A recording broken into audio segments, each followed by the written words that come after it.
Radio VL. Radio VL. La communauté des 1535. 1535, c'est Radio VL.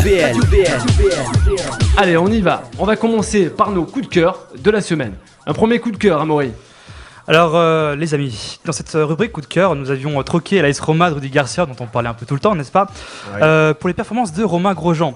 Seulement voilà, Diane Baron, présidente du comité de défense et de glorification du pilote français, n'est pas à nos côtés ce soir. Et c'est bien dommage au vu de la prestation du pilote hier pour le Grand Prix des États-Unis, parce qu'il est arrivé deuxième. Et il faut même préciser que Vettel aurait même pu être normalement sanctionné, parce qu'il il est sorti plein de fois, et quand il a fait un restart, il a fait une erreur. Donc Grosjean aurait même pu arriver premier. Donc sa première victoire ne sera pas pour tout de suite, mais il est en train 2014 peut-être. Voilà, exactement, c'est ce qu'on espère tous, tout simplement. Mais en tout cas, c'est un garçon, je peux dire c'est un garçon. Oui. C'est un garçon qui progresse beaucoup et dans le bon sens du terme par rapport à la saison passée où on se rappelle qu'il faisait beaucoup d'erreurs et pas mal d'accidents. Là, il est sur le bon chemin, donc c'est un coup de cœur pour moi. Surtout moi, le vrai coup de cœur que j'ai, c'est au niveau de Marc Webber qui a dit trouver ce pilote très propre en parlant du français, sachant que c'était lui avec qui il s'était pas mal frité l'année dernière, comme tu disais, Amaury. Et donc je trouve ça très pro de la part de Webber. On rappelle quand même que c'est sa dernière année en Formule 1. L'année prochaine, il sera en Porsche. Il sera sur Porsche. Et donc voilà, moi je voulais saluer d'une part la performance de Grosjean et aussi la déclaration de Webber en post-course d'avoir parlé comme ça.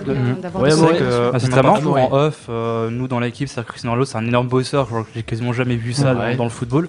Ce qu'on oublie aussi, c'est qu'il a pris énormément de maturité et de responsabilité, que ce soit à Manchester United dans ses dernières saisons ou au Real, et c'est extraordinaire ce qu'il fait. Et aujourd'hui, il se comporte véritablement comme un capitaine. Ce qui fait avec le Portugal, c'est peut-être pas un grand match, mais il faut aussi regarder autre chose. Ses déplacements, ses appels, comment il dirige ses coéquipiers, et ça c'est aussi important. Et c'est une fonction qu'il remplit très bien, je trouve. C'est sûr, heureusement qu'il est là pour le Portugal, parce que sans lui, sincèrement, le Portugal n'allait pas au mondial. Je pense que sans Zlatan et sans Ronaldo, c'est un petit peu le match qu'on pouvait faire. Je pense que la Suède passait, par exemple. Donc, après, pour moi, c'est pas fini. C'est pas fini. Le match retour. Alors tu penses qu'au match retour, ça peut flancher ? C'est possible. Le match retour, c'est en Suède. C'est-à-dire que si le Portugal marque juste un but, c'est ça. Ouais, c'est bon. Tout à fait. Après, c'est bon.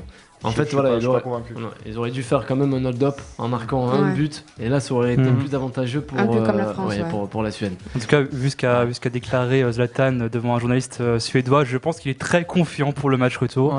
C'est quoi exactement ce qu'il a dit Il s'est comparé à Dieu, mais la phrase exacte, c'était... Non, en fait, c'est... Après, Zlatan en fait un peu trop. Est-ce que vous allez vous qualifier ? Il dit « Seul Dieu le sait », le journaliste répond « Mais quand on peut le savoir ? Vous l'avez devant vous. » Voilà. Moi, c'est Laurent Koscielny. Alors, Koscielny, c'est bon. Ce qui s'appelle perdre la boule, qui nous a fait le petit Lolo. Ouais, le petit Lolo. C'est vraiment à contre-cœur que j'en fais mon coup de gueule, parce que j'ai... Coup de cœur. On se demande où il joue. J'ai vraiment beaucoup d'admiration pour ce joueur. Mais on est obligé d'en parler et voilà. Et pour moi, ce qu'il a fait vendredi, c'est un abandon de poste, en fait. Après, je pense que l'exclusion aussi. Après, bon, c'est une réaction. J'ai envie de prendre sa défense. Sa réaction, elle est plus ou moins humaine. On est dans une ambiance particulière dans le stade où il y a vraiment l'ambiance est chaude. En plus, je crois qu'il y a une provocation du joueur. Du coup, voilà. Il réagit mal et il met une claque. Oui, mais dans un tel niveau. À ce niveau on doit faire face à ça. Surtout en termes d'exemple. Voilà, en termes d'exemplarité. Mais tu vas aller en phase finale de la Coupe du Monde. Et ça va être le feu sur des stades de 80 000 personnes, de 90 000. C'est surtout qu'on avait besoin de lui mardi. Surtout, indépendamment de l'acte, c'est surtout l'exemple qui est vraiment pointé du doigt. C'est pas non plus comme si l'équipe de France avait la réputation d'une équipe hyper calme et hyper au top en ce moment. Donc je pense que c'est vraiment en plus un coup que vraiment on s'est tiré dans le pied que de faire ça. C'est une image qui descend encore. Les choix tactiques de Didier Deschamps. Qu'en pensez-vous alors ? Moi c'est mon coup de gueule. Allez, le coup de gueule. Alors, on t'écoute. Moi j'ai pas compris le choix tactique de Deschamps de choisir, de donner les clés à Samir Nasri. Je veux dire, on a Valbuena qui fait des matchs extraordinaires avec l'OM cette saison. Alors Nasri fait une bonne saison avec City, il n'y a pas de souci, mais bon, il joue plus ou moins à gauche, sur les côtés.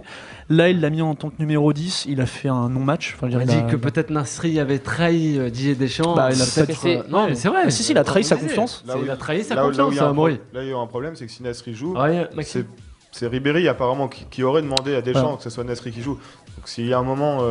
après Deschamps c'est le sélectionneur, c'est lui qui doit choisir. Après, beaucoup de copinage. S'il y a eu une demande de Franck Ribéry d'imposer un joueur sur la feuille de match... Je crois pas trop. Non, je crois pas qu'il y ait du trop de copinage. On n'est pas dans l'ère 98 où vraiment les joueurs étaient des gros cadres comparés à des Ribéry. Non, pas du tout. Après, je peux tout à fait comprendre, quand tu dois t'adapter à une équipe, c'est sûr et certain, c'est bien pour ça que ça s'appelle un club, une sélection nationale. Tu peux pas arriver à concilier les préférences de chacun. Le problème d'une équipe nationale, je suis d'accord avec toi, le problème c'est qu'en équipe nationale tu te retrouves beaucoup moins, tu as beaucoup moins de tu joues moins souvent ensemble, donc il y a moins d'automatisme. Ouais, exactement, merci, je sais le mot d'automatisme avec les joueurs, que du coup vaut mieux que tu restes à ton poste. Comme un 10 doit absolument rester numéro 10, sinon il est nul. On regarde Pastore, c'est le même. Tu peux pas faire jouer. On change constamment de schéma tactique. Aussi. Réagissez et retrouvez toutes les infos, toutes les émissions sur le Facebook de Radio VL, ainsi que sur Twitter.